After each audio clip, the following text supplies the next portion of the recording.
पिछले वीडियो में अपन ने देख लिए थे, अपन ने जो स्थिति पढ़ी थी वो यही तो पढ़ी थी कि त्रिभुज की एक भुजा के समांतर अगर कोई भुजा, त्रिभुज की एक भुजा के समांतर कोई भी भुजा दी गई है, एक भुजा के समांतर कोई भी भुजा अगर दी गई है, वो भुजा जिन बिंदुओं पर प्रतिच्छेद करती है वो बिंदु उन भुजाओं को समान अनुपात में विभाजित करते हैं। अपन ने इसी प्रॉपर्टी को समझा था पिछली वीडियो में और इसी से रिलेटेड अपन ने एक क्वेश्चन कर लिया था। अब इसी पे आधारित अपन कुछ क्वेश्चन और बढ़ाते हैं, ठीक है? तो मैं क्वेश्चन लिख रहा हूं, देखेंगे। चलिए देखिए जरा, अपने पास एक क्वेश्चन है जो अपने पिछली जानकारी दी थी, उसी के आधार पर अपने एक क्वेश्चन नया और लेके आए हैं। फिर इस क्वेश्चन को सॉल्व करते हैं, इसी पर आधारित अपन इसी पैटर्न पर आधारित अपन 4-5 क्वेश्चन और भी करेंगे। तो क्वेश्चन ये है कि कोई त्रिभुज है ABC जिसमें PQ समांतर है BC के, यदि AP बराबर हो 4.5 सेंटीमीटर और AB बराबर हो 10 सेंटीमीटर की तथा AQ बराबर हो 5.4 सेंटीमीटर की, तो QC की वैल्यू आपसे पूछी जा रही है। प्रश्न अपना ही है। तो प्रश्न को चित्र के माध्यम से समझते हैं कि आखिर प्रश्न क्या क्या है। ये मेरे पास त्रिभुज हो गया A, B और C। जैसा कि प्रश्न में जानकारी दी है कि PQ BC के समांतर है, तो PQ BC के समांतर है और हमने ये प्रॉपर्टी अभी पढ़ी है, इसी प्रॉपर्टी पे हमारा काम भी चल रहा है कि त्रिभुज की एक भुजा के समांतर अगर कोई रेखाखंड है तो वो अन्य भुजाओं को जिन दो बिंदुओं पर प्रतिच्छेद करता है वह बिंदु उन भुजाओं को दो समान अनुपात में विभाजित करते हैं। क्लियर? तो उसी का हम प्रयोग कर रहे हैं। तो उसी की सहायता से अगर मैं इसकी लैंग्वेज बनाऊं, पूरा बनाऊं, तो क्या लिख सकता हूं मैं? AP अपॉन PB बराबर AQ अपॉन QC। ये हम लिख सकते हैं। क्यों? क्योंकि हमने ये प्रॉपर्टी आपको समझाई थी, प्रॉपर्टी के अकॉर्डिंग चल रहे हैं हम। अब इस प्रॉपर्टी के अकॉर्डिंग हम ये देखें कि हमारे पास कितनी कितनी जानकारी उपलब्ध है और हमें कितनी जानकारी हमें निकालनी है। ठीक है? तो यहां पर हम देखें, हमें AP की जानकारी दी हुई है, यानी कि मेरे पास यहां से लेकर इस बिंदु तक की वैल्यू जानकारी मालूम है कि ये 4.5 है और जानकारी मेरे पास AB यानी कि इस पूरी लंबाई मालूम है। कहां तक की? यानी यहां से लेकर मेरे पास यहां तक की लंबाई है कितनी? 10 सेंटीमीटर। अब मेरे पास यहां से लेकर यहां तक की लंबाई 10 है, यहां से यहां तक की 4.5 है। अगर मैं ये वाली वैल्यू निकालना चाहूं तो मैं क्या करूंगा? 10 में से अगर मैं 4.5 को घटाऊंगा तभी तो मेरे पास यहां से यहां तक की वैल्यू आएगी। अब आपके मन में ये प्रश्न चल रहा होगा, सर क्यों जरूरत पड़ रही है? अगर हम देखें तो हमें PV चाहिए, हमें AB थोड़ी चाहिए, हमें क्या चाहिए? PB चाहिए। तो PB चाहिए तो P से लेकर B तक की दूरी भी तो निकालनी पड़ेगी, निकालनी पड़ेगी, इसीलिए। ठीक है? अब देखें, अब मुझे क्या चाहिए? AQ चाहिए, तो AQ की वैल्यू मुझे दी हुई है 5.4। QC तो हमें निकालना ही है। तो मेरे पास सारी जानकारी उपलब्ध है, बस मुझे मान रखना है और अपना उत्तर निकालना है। तो मान रखते हैं, AP का मान कितना है? 4.5। PB का मान कितना है? 5.5 बराबर AQ का मान कितना है? 5.4 और QC की वैल्यू चूंकि मुझे चाहिए तो सीधा सीधा लिख लेते, सॉल्व करेंगे, पॉइंट से पॉइंट कैंसिल आउट कर देते। 5 से काटेंगे 9 बार, 5 से काटेंगे 11 बार, 9 से काटेंगे 9 × 54, चूंकि पॉइंट लगा हुआ है तो 0.6 आएगा। सॉल्व करेंगे, QC की वैल्यू निकालेंगे तो कितना आ जाएगा? 11 6 66। पॉइंट कितने बाद है? एक अंक के बाद है, तो हम भी एक अंक बाद पॉइंट लगाएंगे, तो मेरे पास QC की वैल्यू कितनी आ जाएगी? 6.6 सेंटीमीटर। नोट करेंगे आप, इसके बाद फिर अपन नेक्स्ट क्वेश्चन समझेंगे। देखें, एक क्वेश्चन और है अपना, जो पहले 2 क्वेश्चन अपन इस पे कर चुके हैं। ये वाला क्वेश्चन मैं उम्मीद करता हूं अब तो आपको आ गया होगा, आ जाना चाहिए, अगर नहीं आया होगा तो कम से कम आ जाना चाहिए। क्वेश्चन पढ़ते हैं। त्रिभुज ABC में DE समांतर है BC के, यदि AD बराबर हो 2.4 सेंटीमीटर के, AE बराबर हो 3.2 सेंटीमीटर के, EC बराबर हो 4.8 सेंटीमीटर और AB की वैल्यू आपको चाहिए। प्रश्न से अगर नहीं समझ में आ रहा हो तो आप चित्र बना, चित्र से समझ लीजिए। ये मेरे पास एक त्रिभुज है A, B और C, ये दिया गया है। आगे जानकारी दी है कि BC भुजा के समांतर आपको DE रेखाखंड दिया गया है। ठीक, अब ये समांतर है तो इन दोनों भुजाओं को समान अनुपात में विभाजित करेगा, यानी कि मैं लिख सकता हूं AD अपॉन BD बराबर AE अपॉन AC। ये कंडीशन बना सकते हैं। ठीक है, क्यों बनाया? हमें मालूम त्रिभुजीय भुजा के समांतर अगर कोई रेखाखंड हो तो वो जिन बिंदुओं पर वो रेखाखंड प्रतिष्ठित करते हैं वे बिंदु उन भुजाओं को दो समान भागों में समान यानी उन भुजाओं को समान अनुपात में विभाजित करते हैं। ठीक, सॉल्व करेंगे, जानकारी देखेंगे। हमें क्या दी हुई है? AD का मान कितना दिया है? 2.4 सेंटीमीटर। AE यानी यहां से यहां तक की वैल्यू कितनी दी आपको? 3.2 सेंटीमीटर। EC यहां तक की वैल्यू दी है 4.8 सेंटीमीटर। और मुझसे वैल्यू पूछी जा रही है AB की, यानी कि ये पूरी वैल्यू पूछी जा रही है। क्या वैल्यू पूछी जा रही है? ये पूरी वैल्यू ही तो पूछी जा रही है। तो रूल की सहायता से मैं अगर DB की वैल्यू और निकालूं, रूल की सहायता से इसको DB लिख लेते हैं।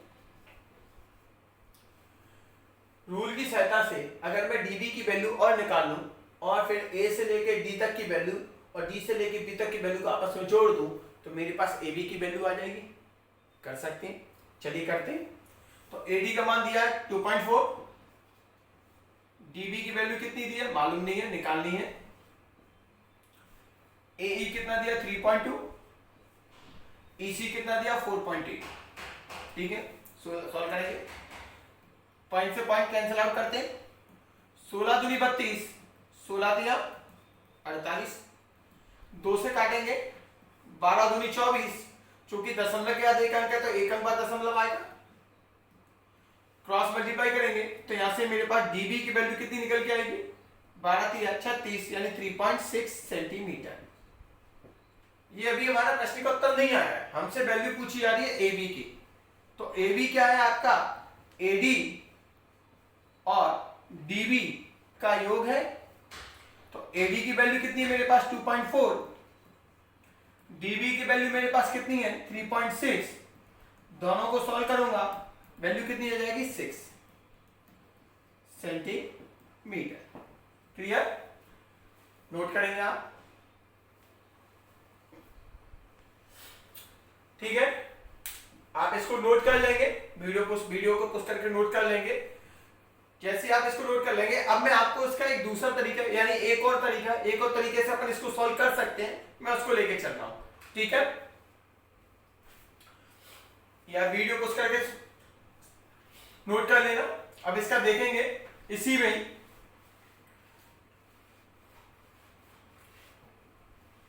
कि अगर मुझे AB की वैल्यू डायरेक्ट निकालनी हो तो मैं कैसे निकालूंगा। जब मैंने आपको ये रेशियो वाली कंडीशन बताई थी तो मैंने आपको 3 तरीके की कंडीशन बताई थी। एक तो मैंने बताया था कि AD अपॉन DB बराबर AE अपॉन EC। एक तो ये बताई थी मैंने, जिसमें बिंदुओं के द्वारा जो टुकड़े की गए उन टुकड़ों का रेशियो बनाते हैं। एक स्थिति में ऐसा लेके चला था कि ऊपर वाला टुकड़ा ले लिया, एक कंप्लीट लाइन ले ली मैंने, कंप्लीट वैल्यू ले ली, फिर ऊपर वाले टुकड़े को ले लिया और फिर कंप्लीट लाइन ले ली, कंप्लीट वैल्यू ले ली। यानी इस वाले लाइन का इस पूरी वाली लाइन के साथ जो अनुपात होगा, इस वही अनुपात इस वाली लाइन का इस पूरी वाली लाइन के साथ अनुपात होगा। ठीक है, इसी तरीके से इस बार यहां से लेकर यहां तक वाली लाइन का जो DB है, यहां से लेकर यहां तक की रेखा का जो पूरी लाइन से जो रेशियो होगा वही रेशियो EC का किससे होगा? AC से होगा। अब ऐसा बिल्कुल मत कर देना कि एक तरफ तो ले लो आपके AD अपॉन AB कि सर ने तो बताया ना कि एक टुकड़ा ले लिया और पूरी लाइन के साथ उसको रेशियो निकाल लो, और दूसरी तरफ भी टुकड़ा ले लो। अब टुकड़ा आपने ये ना ले के आपने ले लिया EC, ऐसा मत करना भैया, ये गलत हो जाएगा। ठीक है, जिसके सापेक्ष लेके चल रहे हो आपको वही देखना है कि अगर आप ऊपर वाला हिस्सा लेके चल रहे हो तो दूसरी तरफ भी आपको ऊपर वाला हिस्सा ही चाहिए। अगर आप नीचे वाला हिस्सा लेके चल रहे हो तो आपको दूसरी तरफ भी नीचे वाला हिस्सा ही चाहिए, यानी दोनों तरफ सेम होना चाहिए। ठीक है, क्लियर है? ये ध्यान रखना है आपको कि एक तो ऊपर वाली वैल्यू ले ली, एक तो नीचे वाली वैल्यू ले ली, पता पड़े कि हम आंसर निकाल दें और फिर और लास्ट में देखें कि सर ने हमें क्वेश्चन गलत करा दिया। नहीं, ऐसा नहीं करना है, ठीक है? तो देखें, इस स्थिति के आधार पर तो हम आंसर निकाल ही चुके हैं अभी। अब हम इसके आधार पर निकाल लें, कैसे देखेंगे? क्योंकि हमें मालूम है कि बिंदुओं के द्वारा समान अनुपात ही तो बन रहा है। तो देखिए, AD अपॉन AB बराबर AE अपॉन AC, यानी कि AD के रेखाखंड के द्वारा AB रेखाखंड से जो अनुपात बनेगा वही अनुपात AE रेखाखंड का AC रेखाखंड के साथ बनेगा। ठीक है, वैल्यू रखते हैं। AD कितनी है? 2.4। AB तो मुझे निकालनी ही है, बराबर AE कितना दिया? 3.2। अब बात करते हैं AC की। तो भाई AC की वैल्यू कौन सी होगी? यहां से लेके यहां तक की पूरी वैल्यू होगी। तो ये दोनों जुड़कर आएंगे कि नहीं आएंगे? तो 3.2 में 4.8 को जोड़ेंगे तो वैल्यू कितनी आएगी? 8 आएगी। 2 और 8 10 की 0 हासिल की 1, 4 और 3 7 और 1 हासिल की 8, 8.0 बनेगा। तो मैं खाली 8 लिख सकता हूं। तो इसकी वैल्यू 8 आ गई AC की। रखें, सॉल्व करें। पॉइंट से पॉइंट कैंसिल, 8 चौक 32, 4 6 24। तो AB का मान कितना आ जाएगा? 6। ये वैल्यू आएगी कि नहीं आएगी? क्लियर? समझ में आ गया होगा आपके? नोट कर लीजिए इसको भी। एक क्वेश्चन और करते हैं। इस क्वेश्चन के बाद फिर अपन सीधे समान संतानी शर्तों को समझेंगे। तो पहले इस क्वेश्चन को देखते हैं कि त्रिभुज DEF में DF पर बिंदु G और EF रेखाखंड पे बिंदु H, GH को मिलाया गया है। यदि कोण DEF बराबर है कोण GHF के तथा DG बराबर हो 3 सेंटीमीटर के, GF बराबर हो 2 सेंटीमीटर के और EH बराबर हो 5 सेंटीमीटर के, तो HF का मान ज्ञात करना है। क्या लैंग्वेज से कुछ समझ में आ रहा है? नहीं। तो त्रिभुज DEF है, DF त्रिभुज DEF बनाते हैं हम। त्रिभुज DEF, ये अपना एक त्रिभुज हो गया DEF, ठीक है। उसने बोला है कि DF पर बिंदु G है, तो DF हो गया आपका ये बिंदु कौन है? G, यहां पर ले लेते हैं। और EF पर है बिंदु H, EF पर कौन है? बिंदु H, ये मैंने ले लिया, ठीक। और GH को मिलाया गया है, ये हमने मिला दिया, ठीक है। अब आगे बोला है कि कोण DEF, तो कोण DEF यानी कि ये वाला कोण, कोण GHF यानी कि ये वाला कोण, ये आपस में कैसे हैं? बराबर है, ठीक है। DG की वैल्यू दी गई है 3 और GF की वैल्यू दी गई है 2। तो चित्र से कंफ्यूज मत हो जाना कि सर इसकी वैल्यू बड़ी हो गई है, इसकी वैल्यू छोटी हो गई है। अरे लाइन को आप थोड़ा सा ऊपर ले लोगे तो वैल्यू सेट हो जाएगी, क्योंकि अपने को तो मालूम नहीं था कि कौन सी किस जगह है। तो अपन ने तो अपने मन से अकॉर्डिंग कहीं भी अपन ने रखी थी। तो ऐसा कुछ नहीं है कि छोटा आ रहा है बड़ा आ रहा है, इससे कंफ्यूज मत होना, ठीक है। तो GF की वैल्यू कितनी है? 2, EH की वैल्यू दी गई है 5 और HF की वैल्यू आपसे पूछी जाती है, ठीक है।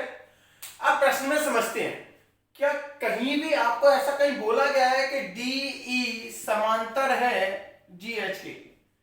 क्या प्रश्न में ऐसा कहीं बोला गया? अब बोला गया होता तो मैं डायरेक्ट, हमें मालूम है कि जिन बिंदुओं पर ये प्रतिच्छेद करते हैं वे बिंदु उन भुजाओं को जिस अनुपात में, उन भुजाओं को क्या करते हैं? समान अनुपात में विभाजित करते हैं। जिन अनुपात में विभाजित करते हैं वो अनुपात कैसे होते हैं? आपस में समान होते हैं, ये तो हमें मालूम है। लेकिन अभी ये स्थिति क्लियर है क्या कहीं भी प्रश्न में कि DE समांतर है GH के? कहीं बोला तो नहीं गया।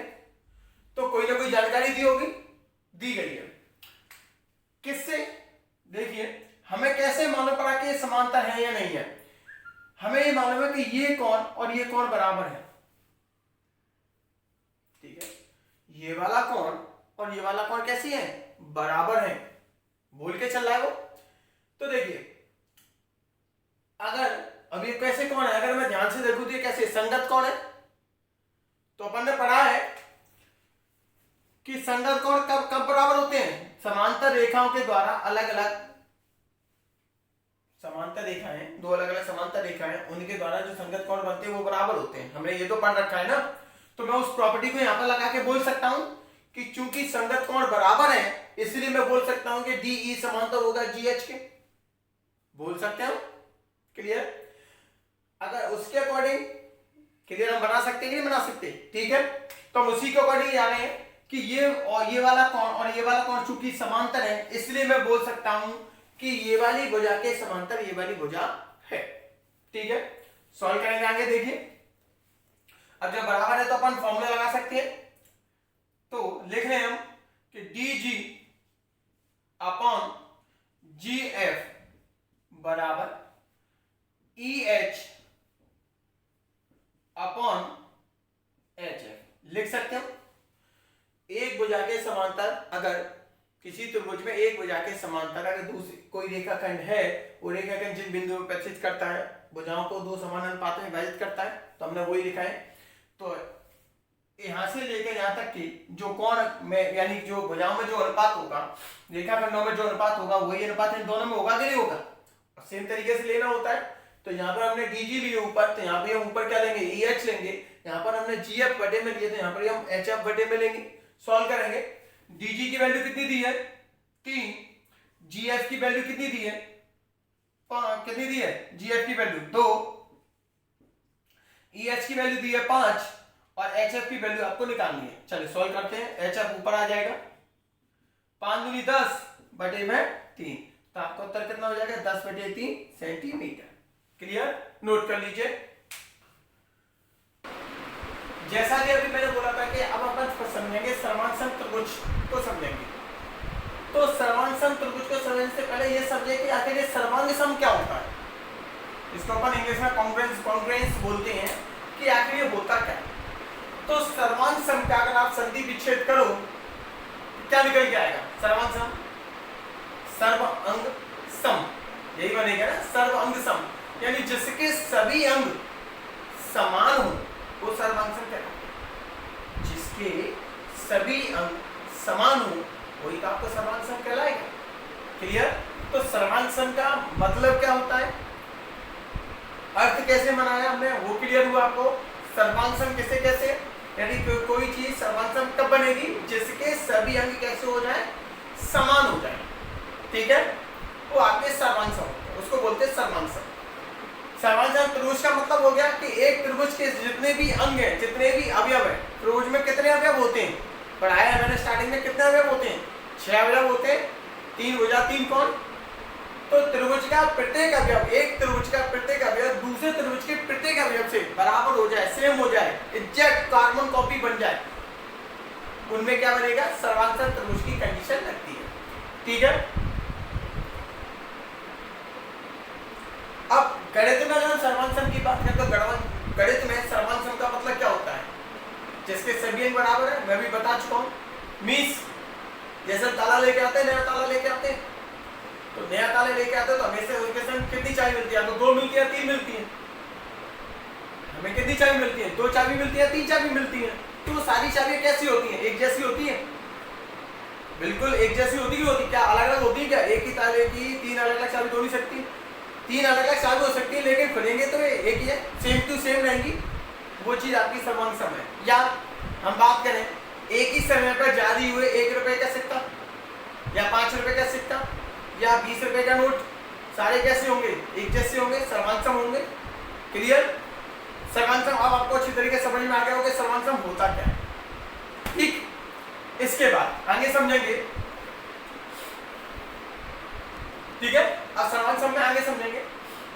तो सर्वांग सम को दर्शाते कैसे, तो सर्वांग सम का, हाँ सर्वांग सम में एक चीज और समझेंगे,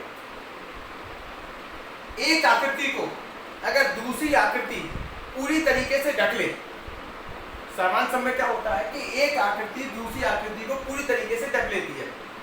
कैसे, नहीं हो तो प्रैक्टिकल करना। पैसे तो सभी के पास रहते हैं, ऐसा तो है नहीं किसी के पास ना हो। नहीं हो तो 10 रुपए तो डले होंगे, एक जैसे पर होना चाहिए एक जैसे नोट। ऐसा नहीं है कि एक पिछला वाला 10 रुपए का नोट ले लिया, एक नया मोदी जी ने जो जारी किया नया वाला वो ले लिया, तो वो तो साइड में छोटे बड़े सलमान खान तो ही नहीं है। एक जैसे नोट चाहिए, एक को रखना, इसके ऊपर दूसरा रखना, देखना पूरा ढक जाएगा। क्लियर? वो सलमान सर। हाँ, अब किसी आकृति पे दो अगर समान सम आकृति यानी एक जैसी आकृति है, एक आकृति पे मैंने दूसरी आकृति उठा के अगर ढक दी, एक आकृति पे दूसरी आकृति उठा के ढक दूं, ठीक है, तो वो समान सम आकृति होती है। और ये जो क्रिया होती है ये क्रिया कहलाती है अध्यारोपण क्रिया कहलाती है। क्लियर? एक आकृति के ऊपर एक सर्वांग सम आकृति के यानी दो सर्वांग सम आकृतियां हैं, एक आकृति के ऊपर अगर आप दूसरी आकृति रख रहे हैं तो वो जो क्रिया आप जो कर रहे हैं वो क्रिया कौन सी कहलाएगी? अध्यारोपण क्रिया कहलाती है। यानी कि आप क्या कर रहे हैं, एक पे दूसरी तो रख रहे हैं, आधारित कर रहे हैं उसमें, क्या कर रहे हैं उसमें रोपण ही तो कर रहे हैं। क्लियर? समझ में आ गया क्या? क्लियर है ये? तो एक आकृति पर दूसरी आकृति को रखना क्या कहलाता है? आपका अध्यारोपण क्रिया कहलाता है। क्लियर हो गया? ये समझ में आ गया? यानी कि एक दो मेरे पास सर्वांश ये त्रिभुज की बात कर रहे हैं, या त्रिभुज जरूरी है त्रिभुज ही हो, कोई सी भी आकृति हो सकती है। जैसे मेरे पास एक सर्कल है और सेम इसी टाइप का सर्कल एक और है, मैं इस सर्कल को उठा के इसके ऊपर लाके रख दूं, ठीक है, तो पहला बात दोनों देखिए एक ही दिखाई देगा, दो तो दिखाई देंगे नहीं। और ये जो मैंने एक उठा के एक सर्कल उठा के दूसरी सर्कल पर रखा, ये जो मेरे पास क्रिया है जो विधि है वो क्या कहलाती है? मेरे पास अध्यारोपण विधि कहलाती है। कैसी कहलाती है? आपकी अध्यारोपण विधि कहलाती है। क्लियर? समझ में आ गया? अब समझेंगे और आगे। सर्वांग सम को दर्शाने के लिए हम जिस चिन्ह का प्रयोग करते हैं वो चिन्ह होता है आपका ये वाला। सर्वांग सम को दर्शाने के लिए जिस चित्र का प्रयोग किया जाता है यानी कांग्रेंस वैल्यू को कांग्रेंस को दर्शाने के लिए जिस चिन्ह का या साइन का प्रयोग किया जाएगा वो साइन कौन सा होता है? ये मीन्स कोई आकृति A1 है, कोई आकृति A2 है और ये आपस में अगर सर्वांग सम है तो मैं दर्शाऊंगा कैसे? A1 सर्वांग सम A2। ठीक? समझ में आ गया? सर्वांग सम क्या होता है वो क्लियर हो गया, अध्यारोपण विधि क्या होती है वो क्लियर हो गई, और सर्वांग सम को दर्शाते कैसे हैं दो आकृतियों के बीच में वो भी क्लियर। ठीक है? अब हम बात करते हैं त्रिभुज में कि त्रिभुज में हमें कैसे मालूम पड़ेगा कि वो त्रिभुज आपस में सर्वांग सम है या नहीं है। तो उसके लिए उसके तीन या चार नियम जो भी आपके नियम है उन नियमों को फॉलो करा के देखते हैं, तब हमें मालूम पड़ता है कि त्रिभुज सर्वांग सम है या नहीं है। तो हम उन नियमों को के बारे में जानकारी लेते हैं, एक एक करके पढ़ते हैं।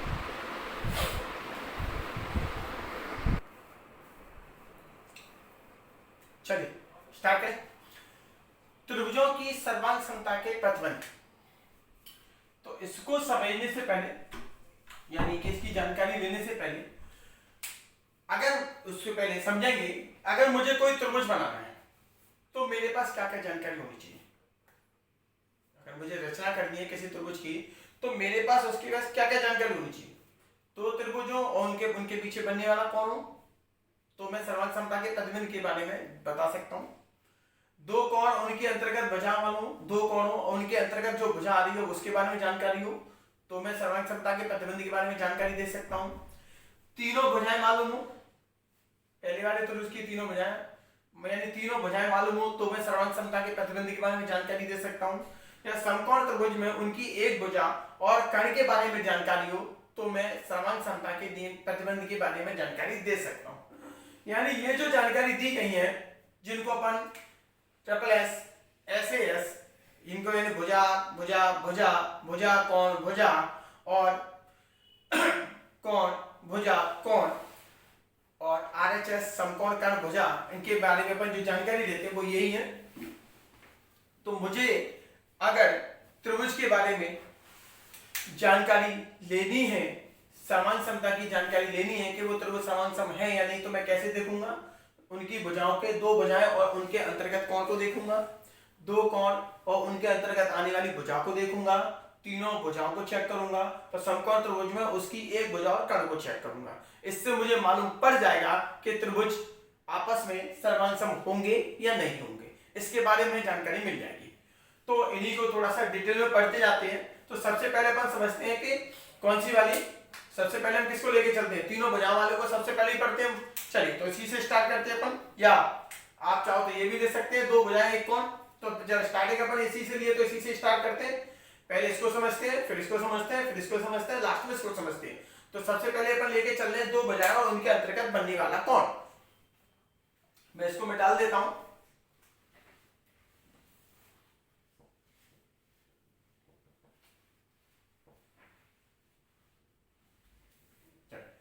तो पहले वाले के आधार पर हम देखेंगे। तो सबसे पहला जो नियम है वो आपका कहता है भुजा, कोण और भुजा, जिसको अपन बोलते हैं साइड, एंगल और साइड, शॉर्ट में SAS, यही तो पढ़ते हैं हम, SAS। ठीक है, यानी मैंने क्या बोला, भुजा, कोण, भुजा, यानी कि मुझे क्या चाहिए कि त्रिभुज, कोई दो त्रिभुज आपस में सर्वांगसम है या नहीं है, मुझे उसको चेक करने के लिए क्या चाहिए, दो भुजाएं उनके अंतर्गत कोण। यानी कि मैं बोलूं तो मुझे एक भुजा चाहिए, फिर भुजा चाहिए, और उन भुजाओं के बीच में जो कोण बनना है वो कोण चाहिए। इसलिए मैंने बीच, इसमें देखे मैंने बीच में लिखा हुआ है, यानी कि दो भुजाएं चाहिए और उनके बीच में जो कोण बनना है वो कोण चाहिए। अब इनमें क्या संबंध है वो देखना है, मीन्स कहने का अब क्या संबंध है, तो संबंध ये है कि पहले वाले त्रिभुज की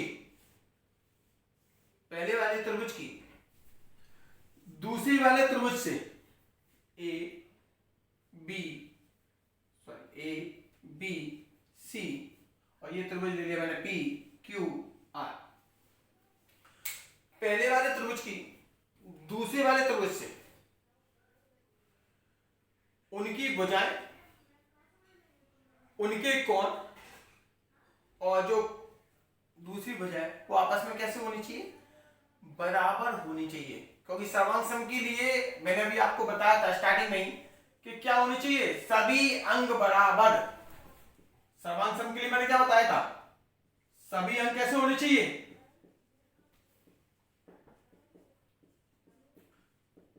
सभी अंग कैसे होने चाहिए, बराबर होने चाहिए। ठीक है, तो कैसे, भुजा, कोण, भुजा का अर्थ है कि किसी एक त्रिभुज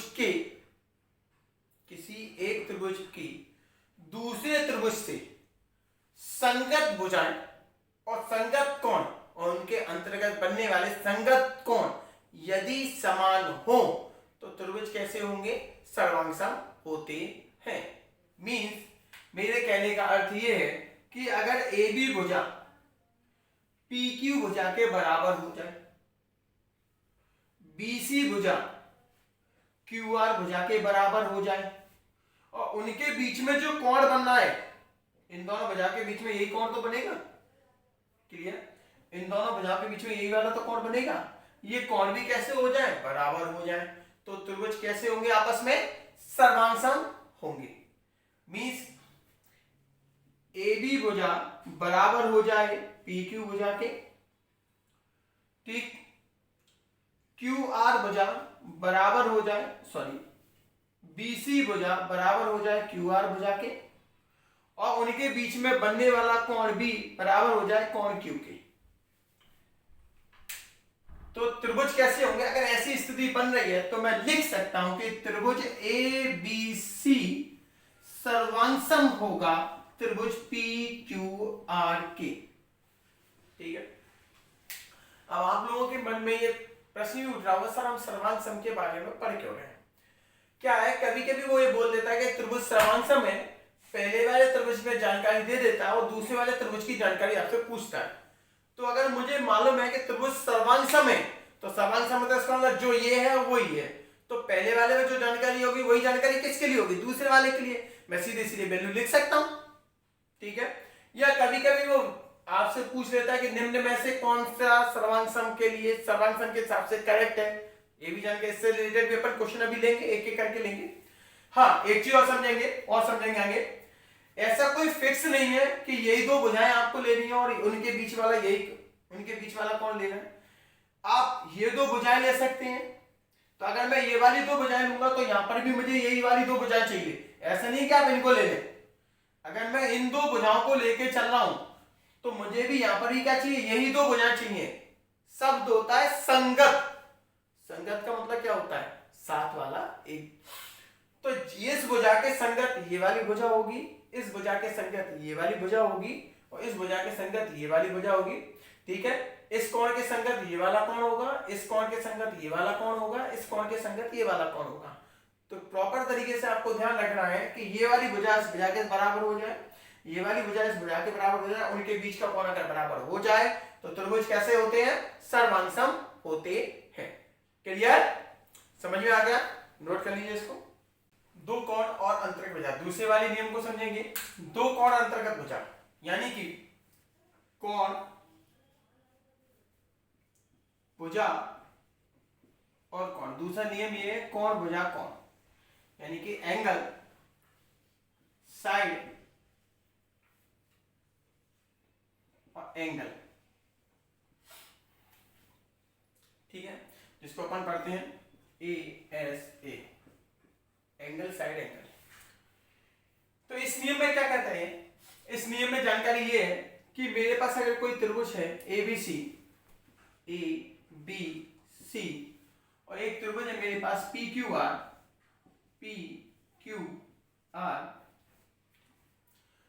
तो इस त्रिभुज के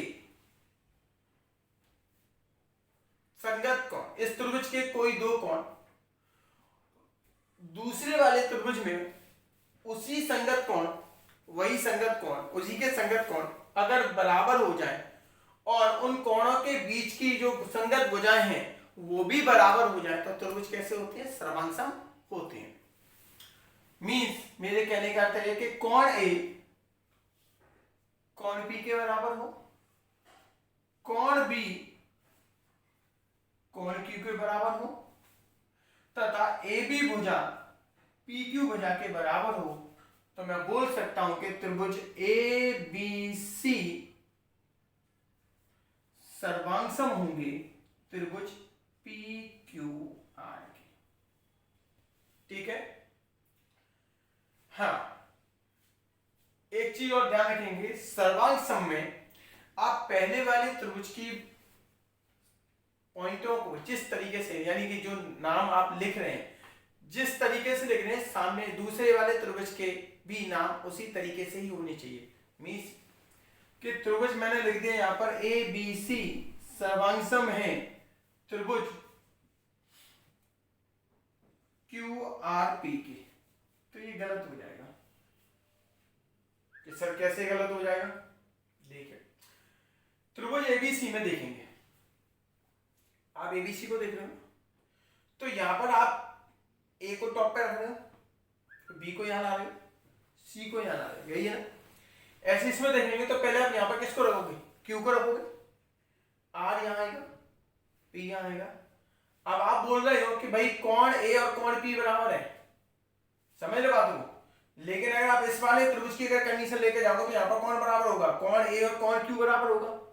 जबकि हम किसको बराबर करना चाह रहे हैं, कोण A, हमने बराबर क्या किए, कोण A और कोण P बराबर किए। क्या इस वाले त्रिभुज में वो बराबर हो जाएंगे क्या, देखो मैं रख देता हूं त्रिभुज ABC, त्रिभुज PQR, ये ABC और ये QRP, क्या A और P हमने इसमें बराबर हो रहे हैं क्या, नहीं हो रहे ना। तो वो चीज आपको ध्यान रखनी है कि नामकरण जो किया गया है, जिस हिसाब से नामकरण भी आपको ध्यान रखना है। कभी कभी क्या है कि हमें ऑप्शन में वो पूछ लेता है कि निम्न में से कौन सा सर्वांगसम त्रिभुज की स्थिति नहीं है, तो वहां पर वो सिर्फ नामों की गलती कर रहा होगा, नामों को आगे पीछे कर रहा होगा। ठीक है, चलिए तीसरी स्थिति को समझते हैं अपन तीनों भुजाओं वाली की, यानी कि भुजा, भुजा और भुजा, यानी कि साइड, साइड साइड, इसको अपन ट्रिपल भी बोलते हैं। पहले वाले त्रिभुज की तीनों भुजाएं दूसरे वाले त्रिभुज की तीनों संगत भुजाओं, संगत शब्द का मैं इसलिए जोड़ रहा हूं कि जो जिस रूप में है दूसरे वाले की भी उसी रूप में होनी चाहिए। तो इसके संगत ये वाली भुजा होगी, मैं ये तो नहीं बोल सकता कि इसके संगत ये वाली भुजा होगी, नहीं बोल सकता ना मैं। इस त्रिभुज के संगत ये वाली भुजा होगी, सॉरी इस भुजा के संगत ये होगी, इस भुजा के संगत ये होगी और इस भुजा के संगत ये होगी, वो ध्यान रखना है आपको। तो पहले वाले त्रिभुज के तीनों भुजाओं की दूसरे वाले त्रिभुज की संगत भुजाओं से बराबरी हो जाए, यानी कि ये भुजाएं और दोनों भुजाएं आपस में कैसे हो जाए, बराबर हो जाए, तो त्रिभुज कैसे होते हैं, समसम होते हैं। मींस यानी कि ये त्रिभुज ए बी सी है, ये त्रिभुज पी क्यू आर है, ये भुजा ए बी भुजा बराबर हो जाए पी क्यू के और ए सी भुजा बराबर हो जाए पी आर के और बी सी भुजा बराबर हो जाए क्यू आर के, तो मैं बोल सकता हूं कि त्रिभुज ए बी सी सर्वांगसम होंगे त्रिभुज पी क्यू आर के। क्लियर? इसी तरीके से चौथी स्थिति है समकोण वाली स्थिति, जिसको अपन बोलते हैं समकोण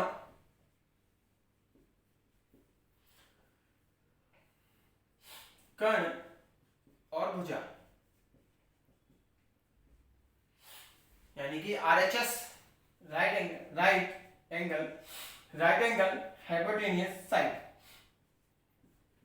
आरएचएस यानी एक समकोण त्रिभुज में, समकोण त्रिभुज है, एक समकोण त्रिभुज में ए बी सी और ये हो गया अपना पी क्यू आर, एक समकोण त्रिभुज में उसका कर्ण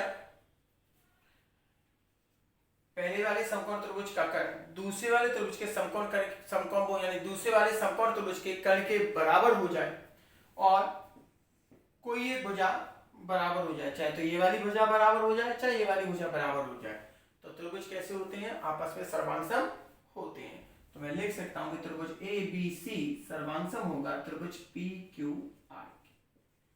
क्लियर? उम्मीद करता हूं आपको सर्वांगसम की शर्तें समझ में आ गई होंगी।